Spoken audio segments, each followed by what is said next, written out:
What's up, YouTube? You already know who it is. It's your boy Maestro. Bringing you a little bit of Gears of War 3 here. Gears of War just got released a couple of days ago. Um, my first impressions of the game are, overall, it's definitely one of the best games I've played in a long time.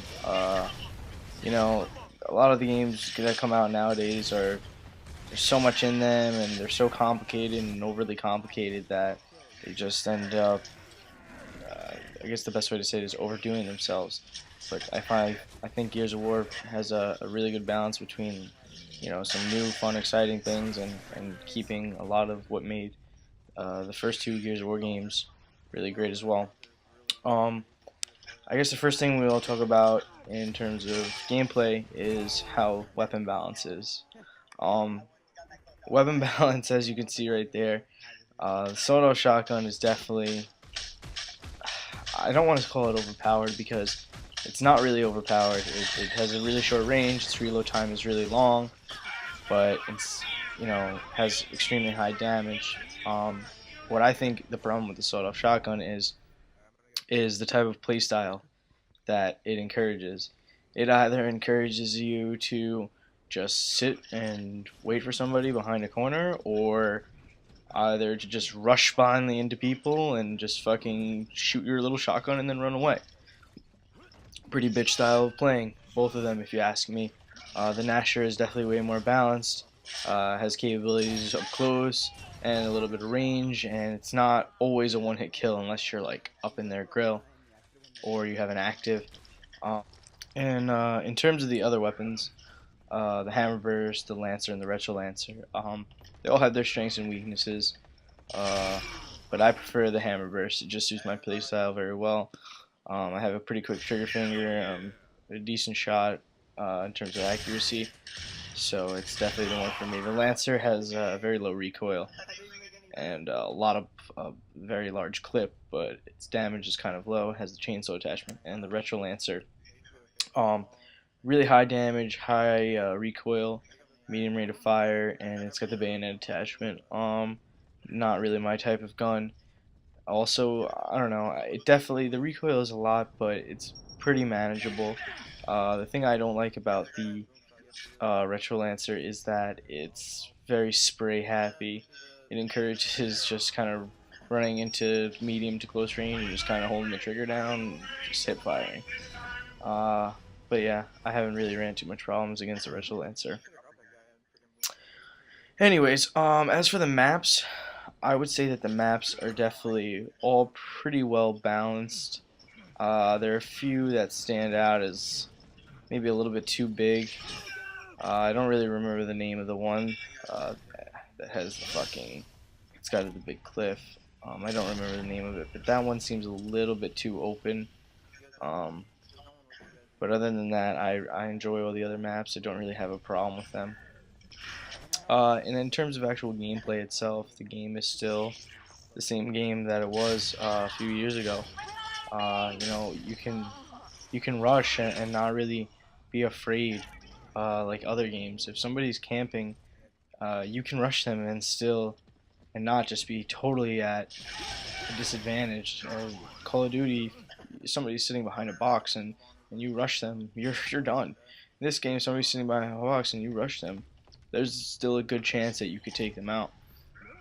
Um, what I like to do is to definitely play the type of more support role where I'm using the hammer burst a lot more and kind of sitting back and weakening people. And in my opinion, in order to have an effective team in Gears of War, you need a combination of two. You need those guys who are just kind of hanging back and putting some suppressing fire down in order to just draw the people out so that you can have one or two guys go in, rush, take them out with their shotties while they're already a little weakened. It's a really effective tactic. If you haven't played with a team yet, I would highly recommend pairing up with at least one or two other people if you're going to play. It's a lot more a lot more fun. When you can work together in this game, it's so satisfying because when you're by yourself, it's just a lot of the time you can't take on two guys on at a time really consistently in this game. Uh, I mean, yeah, you can get lucky, but for the most part, oh, this fucking asshole right here. You know, I heard him at the last second, and of course he had a sawed-off shotgun. Like I said, I'm pretty sure the only times I die in this map or this game are to the sawed-off shotgun. Um, but anyways, yeah, playing with at least one or two other people is definitely awesome, and I really recommend trying to find somebody. You'll find yourself having a lot better of a time together. Um, yeah, we lose this round right here in this game. Actually, this was actually a pretty good game. I think it was a 2-3, and it ended up being, yeah, we win. Obviously, we win the game. Spoilers. But yeah, I mean, a lot of kids are definitely not that great at the game at this time. I mean, I myself am no pro at this game whatsoever, but I do have experience with the past two games. I do have general knowledge of how to play the game. It's just a matter of the time that I have put into it. I don't have that much time to put into it yet. But I am expecting to be able to rape face like I have in the past in this game soon. This is one of the later games that I had where peekaboo. This is one of the later games I had where I was finally starting to get better scores and kill some people. And I picked up the torque bow here, and the torque bow was something I never really pick up, but I just felt like screwing around with it a little bit. This is one of the advantages of the torque bow. I mean, look at this. I see this guy's leg. Good night. Right in the leg. Torque bow is a cool gun. It has its uses, but it's definitely not easy to use by any means. See? Look at my teammate just getting blasted by the sawed-off. Everyone on my team just died. I'm the last man standing. They all got killed with sawed-off shotguns. The sawed-off by itself isn't so much of a pain, but it's kind of like Ghost in Call of Duty. It's like when one person is using Ghost, it's really not that bad. But when a whole team is using Ghost, that's like, it's miserable. It's the same in this game. A whole team is using the sawed-off shotgun. It's really a pain in the ass, especially if you're not using one yourself.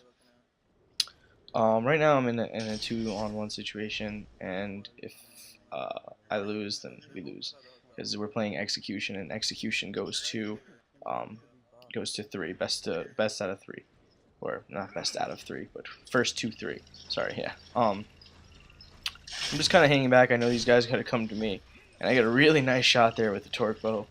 Like I said, that's not something that really ever happens. That's not something that ever happens for me. But I managed to pull it off, and now it's a 1-on-1. It's even. I don't want to be too aggressive on this guy, because I do know that I have a torque bow, and he probably has some kind of lancer or sawed-off shotgun. So I'm trying to keep my distance from him. I see the digger's up, and I definitely don't want him getting it, so I'm going to push the digger, pick it up. I don't really do anything with it. I kind of suck with the digger. I shoot it over there thinking that it would, go over the little barrier, but it doesn't. I'm still not really familiar with exactly how it works yet. Now, I see the time is winding down, and I don't really want to push him because I don't want to lose a round. So I'm just gonna kind of hang back. It's always pretty much better to take the stalemate if you can avoid. This is kind of unfortunate. I do get him down, but since we are playing execution, he has to be killed by either some kind of melee attack or something, or like a headshot. So we go to the next round. Final round. My team pretty much mops up here. I'm not really getting too much comment talking over it, but if you're new to the game, a few tips. Definitely try the Gnasher. Even though the sawed-off is easier to use, I promise you will be a better player. You will get better from using the Gnasher. You'll learn to move better. You'll learn to wall bounce a lot better than you would using the sawed-off. The sawed-off is, like I said, the style of play that you have to play with it is just not. It's not something that's going to make you a better player. But use what you want. Who am I to tell you what to use?